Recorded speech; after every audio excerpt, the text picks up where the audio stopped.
This woman is Hwarem. She was a psychic who worked with another psychic named Bong Gil.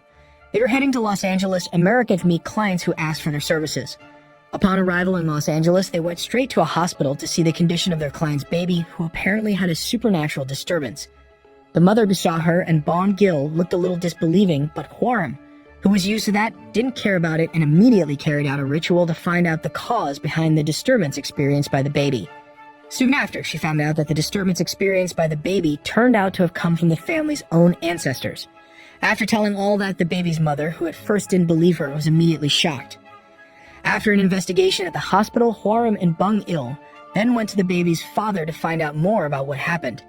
The baby's father, Ji-young, was the one who hired the two. He told them that he initially didn't believe in the supernatural terror that his family was experiencing, but when he witnessed his younger sibling commit suicide and his baby's condition, he started to believe and decided to ask for help from Hwarem and Bong Gil, despite being opposed by his family. Hwarem told him the results of her investigation, proving that everything was a terror due to interference from Ji-young's family ancestor who was buried in the wrong place and had to be immediately moved or cremated. For this reason, Hwarem asked for help from her teacher, Seong-dok, and another person named Young-jun. Both were reliable in any supernatural cases. After Seong-dok and Young-jun finished their work that day, they were visited by Hwarem and Bong Gil to offer them a high-paying job. Of course, they both immediately agreed to her offer without thinking about the risks that would occur. In short, the four immediately worked to solve Ji-young's case by trying to move Ji-young's ancestor's grave. During the process, Seong-dok felt that something was off, but he just kept it to himself. Ji-young's ancestor's grave was at the foot of a mountain, and upon arrival at the grave, Seong-dok felt that Ji-young was hiding something from them. After observing the area around the grave, Seong-dok said that he could not move the grave for a specific reason. This surprised Hwarem and the others, since it was the first time Seong-dok ever rejected a job. Hwarem didn't want her client to be disappointed after they paid a lot of money, so she tried to persuade Seong-dok to continue their work, but he still didn't want to, while saying that the grave was in a very cursed place, and if they continued, there was no guarantee for their safety. But Ji-young kept asking Hwarem to help him because if they didn't do anything, his newborn baby would become the victim. Hearing this, Hwarem decided to help him by carrying out a ritual called the Replacement of Evil, where the ritual was carried out to outwit evil spirits, so that the relocation of the grave would not cause a disaster or put a curse on anybody. Seong-dok was against it, but Hwarem insisted on doing her job, and in the end, the ritual was carried out. When the ritual was carried out, Hwarem would continue to dance while holding a sharp weapon as if she was possessed, while the Bong Gil would continue to sound a drum. After the ritual, Young-jun ordered the gravediggers to immediately dig the body. At first, everything seemed to be going according to plan and there were no obstacles, but without the four of them knowing it, after they left, one of the gravediggers, who was still their size snake, and with the shovel he held, he killed the snake, and right after that, the clouds suddenly turned black as if a bad omen was about to happen. On their way to the burial place, the rain suddenly fell. Seong-dok saw that as a bad omen and told Ji-young to postpone the burial until tomorrow. Ji-young agreed and decided to put the body in the mortuary guarded by Young-jun, while Seong-dok, who still felt something was strange, went to a temple not far from the initial grave. There he met a man and asked whether the man knew the history of Ji-young's ancestor's grave on the mountain. The man then told him that according to rumors, the grave belonged to the richest man in the north and was always the target of grave thieves. But none of the grave thieves ever succeeded in opening the tomb, and in fact, the thieves ended up killed thanks to the curse put on the grave. Upon hearing that, Seong-dok rushed to contact Hwarem. Meanwhile, the guard of the mortuary was trying to open the coffin belonging to Ji-young's ancestor because he was tempted by the treasures inside. When Hwarem and Bong Gil came, the officer had managed to open the coffin a little, and just a moment later, the cold air immediately came out of it and made Hwarem suddenly unconscious. Seong-dok and Young-jun, who found out about the incident, immediately went to check on Hwarem, who was currently being treated at the hospital. Hwarem said that something evil had come out of the coffin. At the same time, an old relative of Ji-young was seen opening a window after hearing a sound from the outside. Suddenly, something entered the house and killed the old man. Hwarem was seen carrying out a ritual to lure the spirit into Bong Gil's body so that she could find out what the spirit wanted. Hwarem finally found out that the spirit desired to destroy all his descendants. After hearing this, she immediately contacted Seong-dok to rush to Ji-young's place. Meanwhile, Ji-young, who was alone, suddenly got a call from Seong-dok to open the window and walked away from the door because his spirit was targeting him. However, it turned out that the one who called in was not Seong-dok but the spirit himself, while the real Seong-dok, who finally arrived at the place, found Ji-young already possessed by the spirit. Shortly after, Ji Yang fell unconscious. Feeling that the situation was increasingly threatening the safety of the Klang's family, Soon Dok immediately contacted Hwarim and the others to cremate the body of Ji Yang's ancestor, because if not, the entire family, including the baby, would become victims. It was seen that the spirit was targeting the baby, but fortunately, Hwarim and the others acted quickly by immediately cremating the body so that nobody was harmed. Not long after this incident, Soon Dok went to meet someone because he received a report that the man who dug the grave was seriously ill after returning from the grave. Upon meeting the gravedigger, the man kept telling him that he had killed a strange snake at the grave.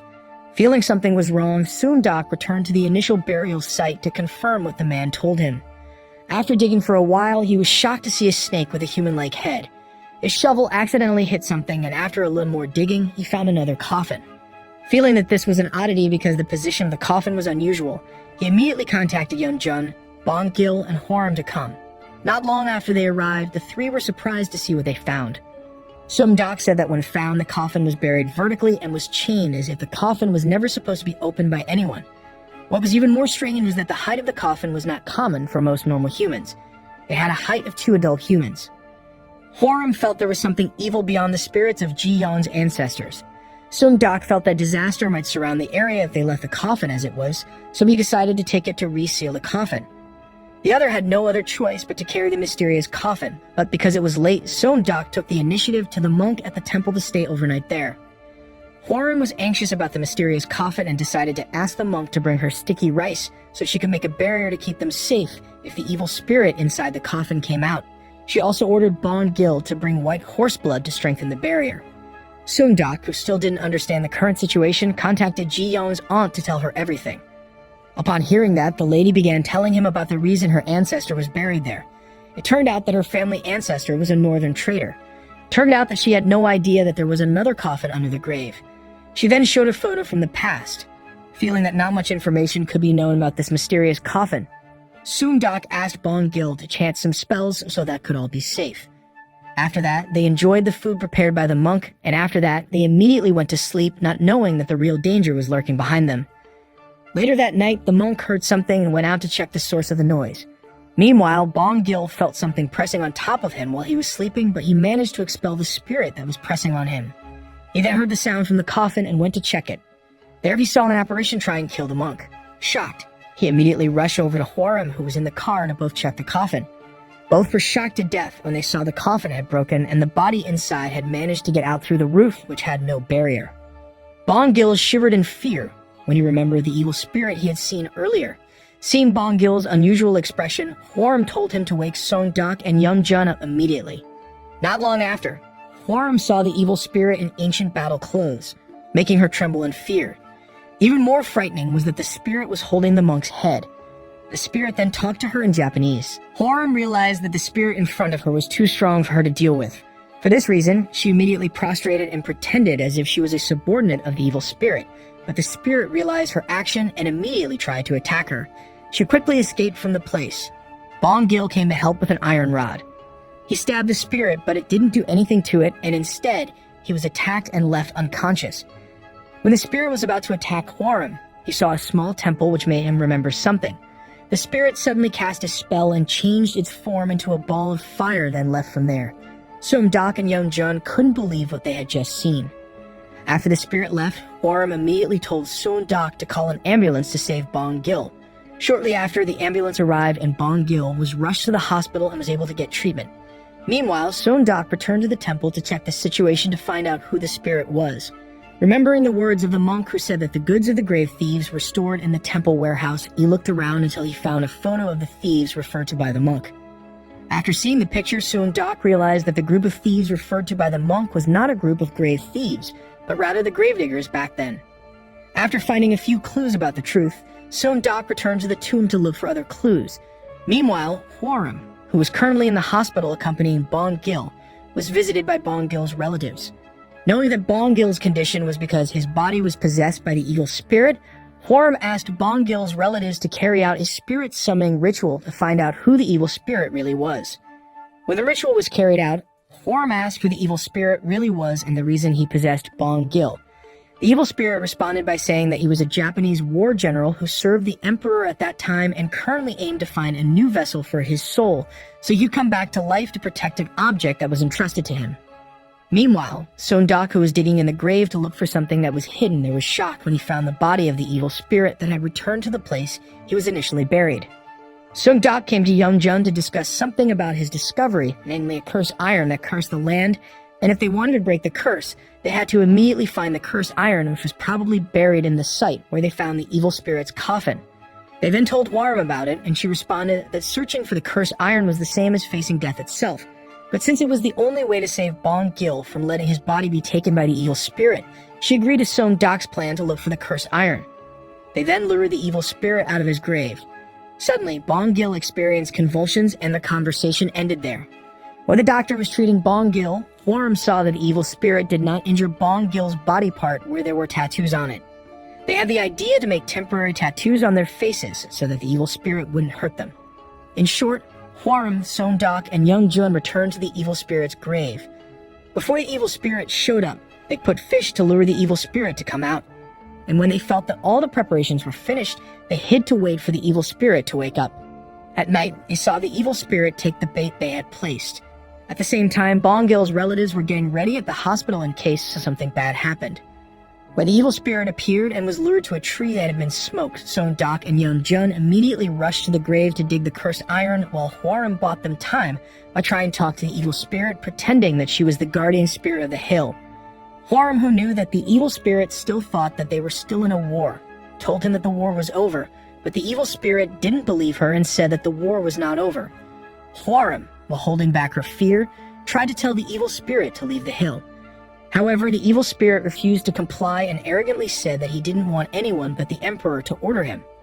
Meanwhile, Seong-dak and Young-jun were frustrated because they couldn't find what they were looking for. Even the hoe that Seong-dak brought was broken. Young-jun thought that it was no longer safe for them to continue their job. Their lives were increasingly threatened, while Hwarum, who was currently buying time for them, her action was discovered by the evil spirit, who immediately tried to attack her. Luckily, an old lady who turned out to be the ancestor of Hwarum came to help her, allowing her to escape from the evil spirit. She rushed to meet Seong-dak to ask if he had found the object he was looking for. She then met Young-jun, who immediately told her that they couldn't find anything at all. Suddenly, a ball of fire, the embodiment of the evil spirit, headed towards the grave. Seong-dak, who was still in the grave, was left shocked to face the evil spirit right in front of his face. The evil spirit was about to grab Seong-dak to take his heart, but this was prevented by Hwarum and Young-jun by pouring the evil spirit with white horse blood they had prepared until he disappeared. They immediately tried to save Seong-dak, but unexpectedly, the evil spirit came back and immediately grabbed them. At that moment, Seong-dak realized something he didn't expect, that the cursed iron he was looking for was actually in the evil spirit's body, and realized that to defeat the evil spirit, who was likened to metal and fire, would be weak against wet wood, which symbolizes the opposite of the cursed iron. When he saw the hoe handle near him, he immediately hit the evil spirit, which in an instant, immediately in pain. Seong-dak kept beating the evil spirit to kill him. Right when the evil spirit finally disappeared, Bong-gil regained his consciousness. In short, after this incident, Hwarum and Young-jun stayed at the hospital to monitor Seong-dak's health. Bong-gil recovered soon after and joined them to accompany Seong-dak. After a few months, Seong-dak had recovered from the injury, while the trauma still haunted Hwarum as if she was still followed by the evil spirit, but over time that nightmare was slowly forgotten. The film ended by showing the four of them having a peaceful life, taking a picture at Seong-dak's child's wedding.